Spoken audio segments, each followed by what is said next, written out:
Wewe ni binti kati ya miaka 22 mpaka 30.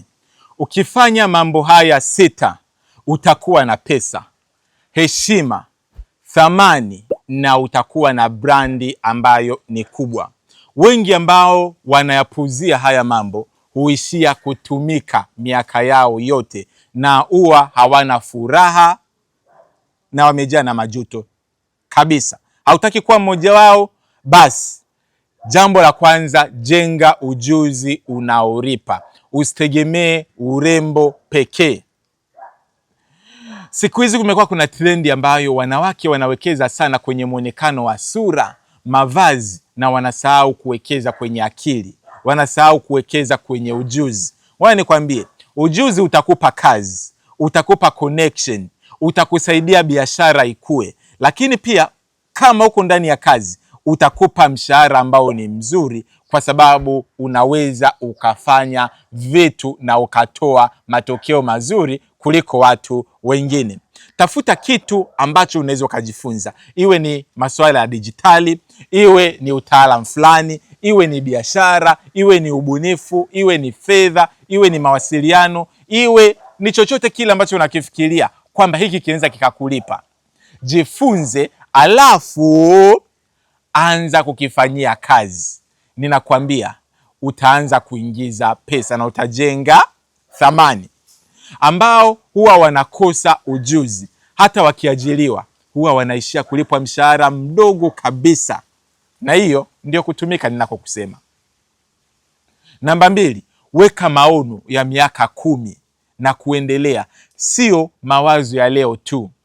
Unapokuwa na mawazo ya muda mfupi, utashindwa kuweka nguvu kubwa ya kupambana kufika kule pakubwa ambapo unapatamani, au ambapo ungeweza kufika na ukawa na mafanikio ambayo ni makubwa zaidi.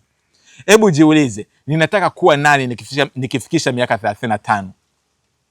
Ninataka kuwa nani nikiwa nina familia yangu? Biashara yangu nataka iwe wapi baada ya miaka 30? Biashara yangu nataka iwe wapi baada ya miaka 10? Biashara yangu nataka iwe wapi baada ya miaka 5? Usione miaka 30 ni mingi, usione miaka 10 ni mingi, usione miaka 5 ni mingi. Hata watu ambao wana nafasi kubwa leo, wanawake ambao unaona ni mawaziri, ni matajiri wakubwa, waliweka mipango ya muda mrefu. Yaani unapotamani baada ya miaka 10 uwe waziri, ndio sasa hivi utaanza kujiunga na chama, utagombea udiwani, baadaye utagombea ubunge, baadaye utaonesha uwezo wako kwenye ubunge uweze kuwa waziri. Lakini kama hauna mipango ya kuwa waziri, hauwezi leo hata ukajiunga na chama cha siasa. Bila mwelekeo utaishi kutumikia maono na malengo ya watu wengine. Namba 3, jenga brand. Ishi na fanya vitu ambavyo unataka viache alama kwenye mioyo, kwenye akili ya watu wengine, kwenye taasisi za watu, kwenye biashara. Kwa sababu fursa zinatoka kwa watu, kazi zinatoka kwa watu. Usiishi tu kwa kujiangalia wewe. Kwa hiyo anza kuangalia sasa hivi namna ambavyo unajiwasilisha, vitu ambavyo unaviposti. Je, vinafanana na yule mtu ambaye unatamani kuwa baadaye? Vitu ambavyo una comment kwenye peji za watu wengine, hizo ni alama. Watu wanakuchukulia namna ambavyo unajipresent, status ambazo unaweka. Hivyo hujai kuona status labda hata ya mwanaume fulani, vitu ambavyo anaviposti mtandaoni, anaviposti status ukasema yani huyu mwanaume haya mambo anayoyaposti status siku akinitafuta siwezi nikamkubalia. It is the same hata kwenye kazi. Mambo ambayo unayaposti, kuna watu ambao wanaangalia na wanakuweka kwenye kategori fulani kutokana na vitu ambavyo unaviposti. Kuna fursa kubwa ambayo unatamani kuipata, jipresent kama mtu wa hiyo fursa. Bila kujenga brand utaonekana ni wa kawaida hata ukiwa na akili kubwa. Namba 4, usiishi kutafuta kupendwa, jenga kuheshimiwa. Heshima inaleta fursa, heshima inaleta nafasi, heshima inaleta pesa, heshima inaleta ndoa bora.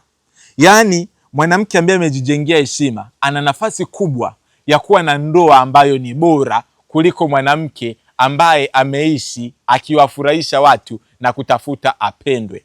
Ngoja nikwambie, watu wanaweza kupenda bila sababu, watu wanaweza kuchukia bila sababu, lakini unapojijengea heshima unawalazimisha kuiheshimu ile status yako. Anakupenda hakupendi, na muda mwingine heshima itamlazimisha yeye kukupenda. Lakini wewe unavyoanza kuishi kwa kutafuta kupendwa, utaishia kuishi maisha ya kuwafurahisha watu wengine, huku wewe moyo wako ukivuja damu. Namba 5, jenga uhuru wa kifedha mapema. Usiishi kwa kusubiri mwanaume aje akubadilishie maisha yako. Anza kuyabadilisha wewe mwenyewe. Tafuta biashara ya kufanya, anza kutumia taaluma yako, anza kutumia ujuzi wako. Kipato kitakupa sauti, kipato kitakupa machaguo ya maisha. Mwenye kipato anachagua, mwenye asiye na kipato anachaguliwa.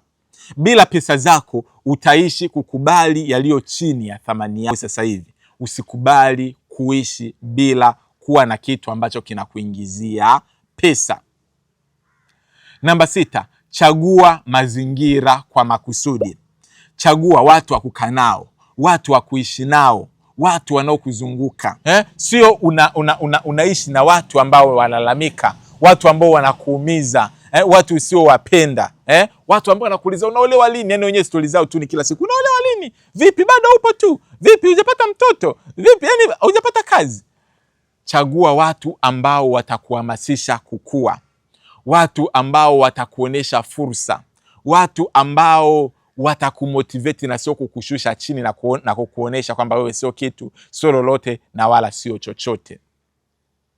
Wewe nikwambie, usipoamua kufanya maamuzi katika umri wako huu, utaishi maisha ya kuwapendeza watu wengine na kuwafurahisha watu wengine, na sio maisha ya kukupendeza wewe. Kumbuka, umekuja duniani ufurahi, utimize kusudi ambalo Mungu amekuleta uliishi, sio kuishi kuwafurahisha watu wengine.